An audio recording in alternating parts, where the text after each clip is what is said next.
Friends, ఈ ఎండాకాలంలో ప్రతి ఒక్కరింట్లో పెరుగు అయితే కంపల్సరీ ఉండాల్సిందే కదా!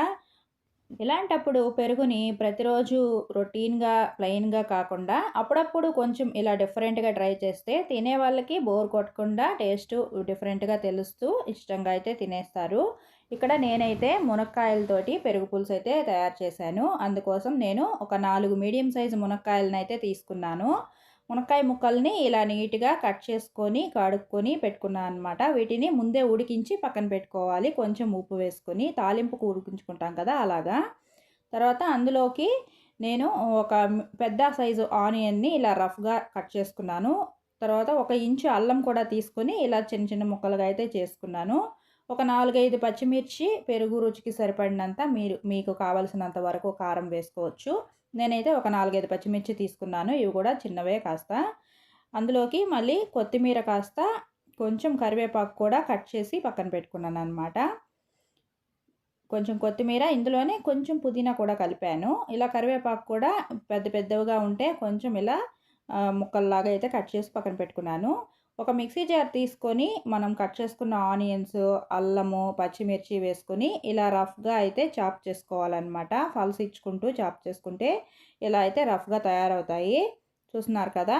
ఇలా సన్న సన్న ముక్కల్లాగా తరుక్కోవాలన్నమాట. మీరు కట్ చేసుకోవాల్సితే కట్ చేసుకోవచ్చనమాట. నేనైతే ఇలా మిక్సీలోనే వేసేస్తాను.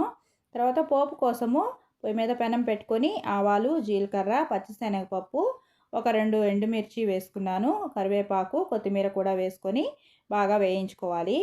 ఇవన్నీ వేగిపోయాక స్టవ్ ఆపేసుకొని తర్వాత కొంచెం ఇంగువ వేస్తున్నాననమాట. ఇంగువ వేసుకుంటే పెరుగులో గ్యాస్ ఫామ్ అవ్వకుండా ఉంటుంది. టేస్ట్ కూడా బావుంటుంది. తర్వాత కొంచెం ఒక రవ్వ పసుపు అయితే వేశాను. ఇవి స్టవ్ ఆపేసిన తర్వాత మాత్రమే వేసుకోవాలండి, లేదంటే మాడిపోతుంది. పప్పులు వేగగానే స్టవ్ ఆపేసుకోవాలన్నమాట. ఇది బాగా చల్లారాలి. ఇంతలోపు పెరుగుని తీసుకున్నాను ఒక గిన్నెలో. ఇది ఒక 1/2 లీటర్ పాలతో చేసిన పెరుగంత ఉంటుందన్నమాట. నేనైతే కొలతగా ఏమీ తీసుకోలేదు. ఇంట్లో ఉన్నది తీసుకున్నానన్నమాట. ఒక 1/2 లీటర్ పాలు కాస్తే ఎంత పెరుగొస్తుందో అంతైతే ఉంటుంది. దీన్ని ఇలా గడ్డలు గడ్డలుగా లేకుండా నీట్‌గా ఇలా లిక్విడ్ ఫామ్‌లో వచ్చేటట్టుగా బాగా కలుపుకోవాలి. పెరుగు కాస్త గట్టిగా ఉన్న పెరుగుని తీసుకుంటే ఎక్కువ నీళ్ళుగా అయిపోకుండా పెరుగు పులుసు అయితే చాలా రుచిగా వస్తుంది. ఇందులో ఒక 1/2 స్పూన్ పసుపు వేశాను. రుచికి సరిపడినంత ఉప్పు వేశాను. మీరు తీసుకున్న పెరుగు క్వాంటిటీని బట్టి పసుపు, ఉప్పు వేసుకోవచ్చు అనమాట. తర్వాత ఇది బాగా కలిసేటట్టుగా కలుపుకోవాలి.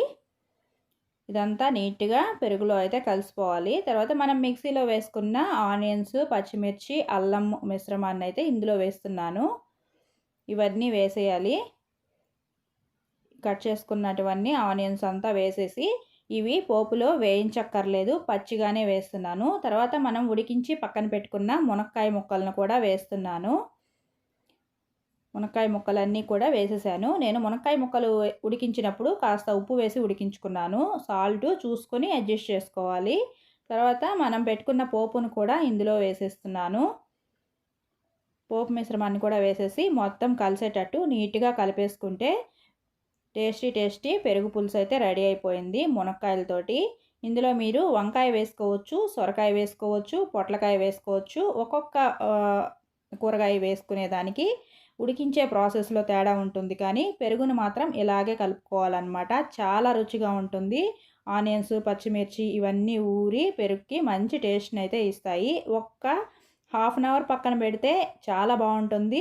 టైం లేకపోతే కనీసం ఒక 10 మినిట్స్ అయినా పక్కన పెడితే మనం వేసిన ఆనియన్స్, పచ్చిమిర్చి వీటిల్లో నుంచి వచ్చే వాటర్ అంతా పెరుగులో మిక్స్ అయ్యి చాలా టేస్ట్ వస్తుంది. నేనైతే ఇక్కడ పెరుగు కాస్త గట్టిగానే అనిపించింది కాబట్టి మునక్కాయలు ఉడికించిన వాటర్ కూడా కొంచెం అయితే వేశాను. మునక్కాయ ఫ్లేవర్ మంచిగా తెలుస్తూ చాలా టేస్టీగా ఉండింది. ఖచ్చితంగా ట్రై చేయండి. మునక్కాయలు కూడా వేసుకొని పెరుగు పులుసు అయితే రెడీ చేసుకోవచ్చు. వీడియో నచ్చితే లైక్ చేసి ఛానల్ని సబ్స్క్రైబ్ చేయండి. మరో మంచి వీడియోతో మళ్ళీ కలుద్దాం.